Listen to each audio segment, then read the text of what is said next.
Muy buenos días a todos. Hoy vamos a hablar sobre el origen de la vida en la Tierra. Vamos a hablar de las teorías que nos permiten explicar este origen. Retomando un poco el trabajo que veníamos realizando, pues fue la teoría del Big Bang la que nos permite explicar el origen del universo hace más o menos 3.500 millones de años. Luego de la explosión y el enfriamiento de las partículas, nuestro sistema solar se forma hace unos 4.500 millones de años. Y más o menos hace unos 3.800 se consolida la corteza, se forma la atmósfera, los océanos y los mares. En este contexto, los científicos y principalmente los paleontólogos, al realizar las diferentes excavaciones por todos los sustratos, han logrado evidenciar que los primeros organismos o las primeras señales de vida corresponden a bacterias primitivas muy parecidas a las actuales. Pero, pues, ¿cómo se originaron estas primeras moléculas? ¿Cómo se originaron estos primeros organismos? Tenemos tres teorías que nos permiten explicar esta formación y una que se soporta sobre creencias. Esta es la del creacionismo. Esta no es una teoría científica como tal, pero es una fuerte creencia que nos ha permitido explicar, sobre todo en la parte occidental, cómo se creó la vida. De acuerdo a ella, pues la vida se originó por la fuerza divina. El soporte más cercano que tenemos es la Biblia, el libro del Génesis, donde se escribe que en 6 días fueron construidas todas las especies y que estas no han cambiado a lo largo del tiempo. No es una teoría científica y no es algo que se dediquen los científicos a refutar, porque es muy complejo entrar a definir la existencia de Dios y de su poder creador. Por eso, pues desde el mundo científico se entiende más como una creencia que permite, al igual que muchas otras, explicar el origen de la vida. La primera teoría propuesta fue la generación espontánea. Esta teoría fue propuesta por Aristóteles en el siglo IV a.C. y pues él decía que los seres vivos se originaban de la materia inanimada, del lodo, del agua, del mar, que era con la fuerza del sol, que se le daba la entelequia como la fuerza de vida y desde allí progresaban los organismos. Hay una caricatura que muestra que, pues él decía que a partir de troncos viejos se formaban los cocodrilos. Esta explicación fue tan fuerte que se mantuvo hasta la Edad Media, más o menos como hasta el siglo XV. Y podemos encontrar recetas que decían que al mezclar ciertos objetos o ciertos granos, por ejemplo el trigo y la ropa sucia, se obtenían después de 21 días ratones. Por muy particular que nos parezca esta teoría, pues duró vigente casi 2000 años.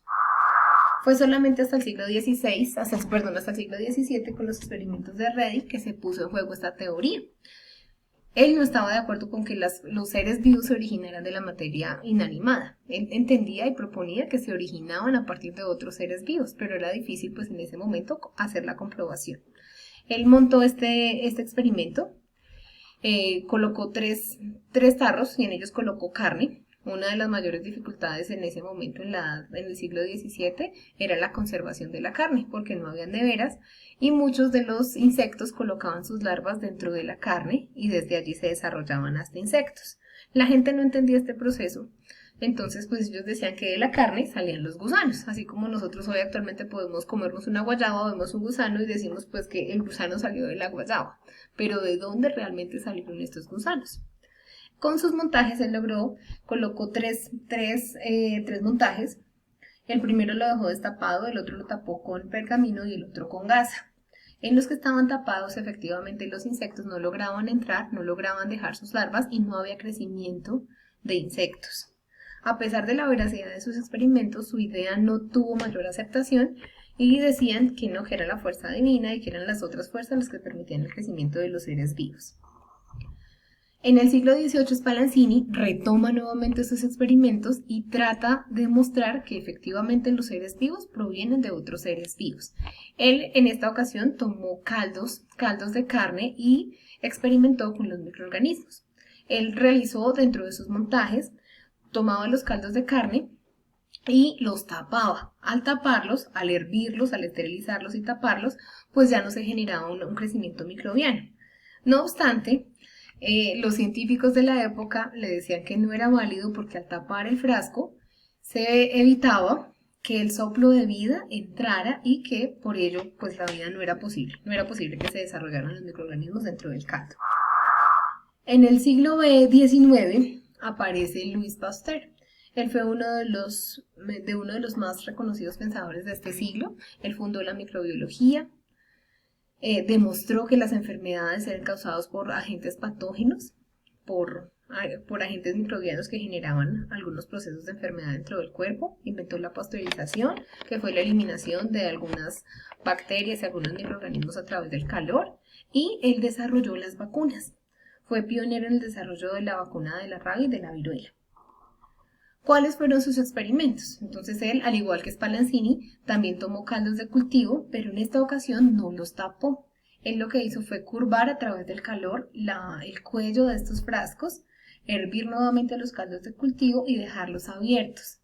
Al dejarlos abiertos, pero con esta curvatura, todos los microorganismos que ingresaban a través del aire quedaban pegados acá en el cuello del frasco y no lograban llegar hasta el caldo de cultivo. Hoy en día, en el Instituto Pasteur todavía se encuentran estériles estos caldos. Con este trabajo de Pasteur logró romperse por fin esta idea de la generación espontánea.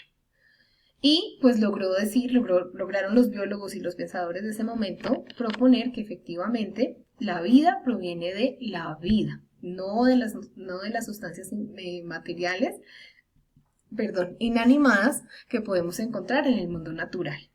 Los biólogos llamaron a este principio el principio de la biogénesis, o de la vida a partir de la vida. Otra teoría que tuvo mucho renombre hacia el siglo XIX fue la teoría del origen extraterrestre. A esta teoría se le conoce como panspermia. Fue propuesta inicialmente por Anaxágoras en Grecia, pero solamente hasta el siglo XIX, cuando se logra el análisis de los meteoritos, es que toma mayor fuerza. Uno de sus máximos defensores fue Arrhenius. Él afirmaba que la vida provenía del espacio exterior en forma de esporas y que estas esporas viajaban en los meteoritos que se transportaban a lo largo del espacio exterior. Hay muchas objeciones sobre esta teoría. Una de ellas, la más fuerte, son las condiciones del espacio exterior. Sabemos que no hay oxígeno, que las temperaturas varían muchísimo y que formas de vida como las que conocemos en el planeta pues difícilmente sobrevivirían a estas condiciones. La última teoría, y la que es más aceptada actualmente, es la teoría de Oparin, o la teoría de la biogénesis o de la síntesis química, de la síntesis prebiótica. Él fue un bioquímico ruso, pionero en el desarrollo de estas teorías, sobre todo de las teorías bioquímicas que tratan de explicar el origen de la vida. ¿Qué proponía él? Él proponía que hace 3.500 millones de años, como lo vimos nosotros antes de toda esta cuarentena, que la atmósfera estaba inicialmente compuesta por gases distintos a los que conocemos hoy. Estaba el metano, estaba el vapor de agua, estaba el amoníaco, y que a partir de algunas interacciones de esas moléculas que estaban presentes en la atmósfera, se habrían logrado formar las moléculas que forman parte de los seres vivos.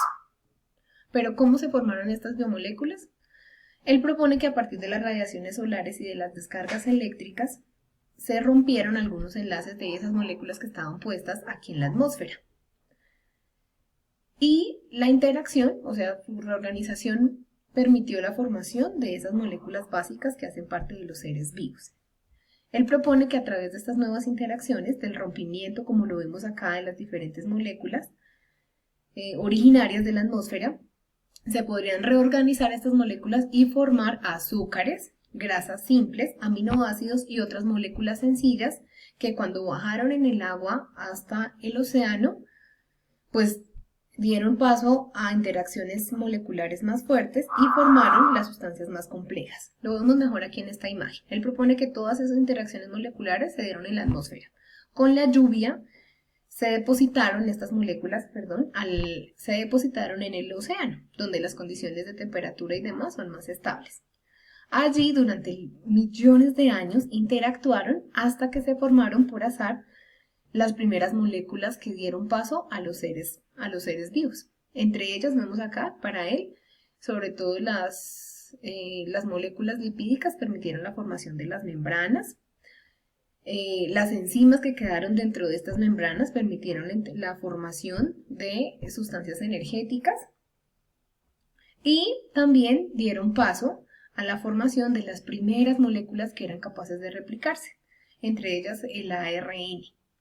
Al duplicarse o al replicarse, pues permitían dejar copias de sí mismas. A lo largo de millones de años de interacciones químicas, pues él propone que se formaron los primeros seres vivos, las primeras bacterias procariotas que dieron paso pues, a todas las formas de vida que conocemos hoy. A este caldo, a este nicho de nacimiento, él le colocó pues, el nombre de caldo primitivo. Él propone que en este caldo primitivo, pues lo estábamos hablando ahora, se formaron las primeras membranas celulares. Y estos organismos que ya estaban encerrados, separados del ambiente, les puso el nombre de coacervados. Estos coacervados permitieron dentro de sí almacenar algunas enzimas y estas moléculas replicadoras, dando paso a las primeras copias, dando paso primero a la formación de energía y a la formación de copias dentro del individuo. Con el tiempo y con las mutaciones y el azar y el caos, pues dieron paso a la formación de las primeras bacterias. ¿Qué acontecimientos nos permiten explicar desde esta teoría el origen de los seres vivos? Primero, la atmósfera reductora y tiene las moléculas originarias que hacen parte de los seres vivos, entre ellos el carbono, el oxígeno y el hidrógeno. Estas, con las interacciones de los volcanes y las descargas eléctricas, con las interacciones principalmente de las descargas eléctricas, se convirtieron en monómeros. Estos monómeros se combinaron entre sí formando moléculas complejas. Algunos polímeros adquieren la capacidad de replicación, forman las primeras cadenas de ARN y otros tienen capacidades metabólicas para producir energía. Al quedar encerradas dentro de las membranas lipídicas, pues dieron el origen a las primeras protocélulas. Luego viene pues la formación del ADN y pues los procesos más avanzados de replicación. Hace más o menos 2.000 millones de años, de acuerdo a la datación que hacen los paleontólogos, aparecen las primeras cianobacterias. Estas cianobacterias transforman totalmente nuestro planeta porque a través de la fotosíntesis liberan una gran cantidad de oxígeno y permiten la formación de la capa de ozono. Esta capa de ozono no permite el ingreso, de toda la radiación ultravioleta y hace más estable estas cadenas de ADN, con lo que pues se dio paso a la diversificación a otras formas de vida.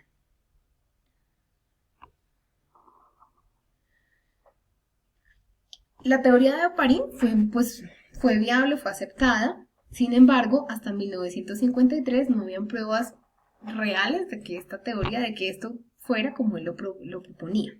Fue Stanley Miller en 1953, en su tesis de grado en la universidad, que se le ocurrió la idea, trabajando con Oparin, se le ocurre la idea de generar un ambiente similar al de la atmósfera primitiva y ver si efectivamente se podrían formar estas moléculas. Para sorpresa de todos, él logró en su sistema cerrado sacar todo el oxígeno, colocar los gases que en ese momento hacían parte de la atmósfera primitiva, el agua y a través de los electrodos generar chispas de energía. Después de una semana de interacción logró encontrar en esta fuente esas moléculas que dan paso a la formación de los seres vivos.